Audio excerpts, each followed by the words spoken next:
TV এবং ওটিটিতে একের পর এক থ্রিলার কন্টেন্টে জনপ্রিয়তা কুড়িয়েছেন নির্মাতা ভিকি জাহেদ। সম্প্রতি প্রকাশিত হয়েছে তার নতুন থ্রিলার ওয়েব ফিল্ম অন্ধকারের গান এর ট্রেলার। নির্মাতা একে বলছেন ডার্ক লাভ স্টোরি।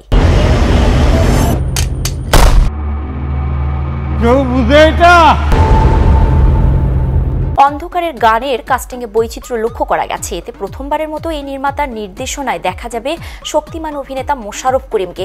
এছাড়াও জাকিয়া বাড়ি মমো, আবুল হায়াত, মনিরা মিঠু, শাহনাজ সুমিরা ট্রেলারের রহস্যময় সব চরিত্রে ধরা দিয়েছে। রুমালি ও ইদ্রিস আলীর পাপের পরিণতির গল্প নিয়ে তৈরি হয়েছে অন্ধকারের গান। এই গল্পে শহরের সঙ্গে গ্রামীণ পটভূমি যোগ হয়েছে। মূলত সম্পর্কের গল্প, সেই সঙ্গে যোগ হয়েছে থ্রিলার আর সাসপেনশন। এটাকে ডার্ক লাভ স্টোরি বলা যায়। প্রথমবার মোশাররফ ভাইয়ের সঙ্গে কাজ করলাম। অনেক বছর ধরে তার কাজ দেখে মুগ্ধ হয়েছি। অপেক্ষায় ছিলাম কবে তার সঙ্গে কাজ হবে।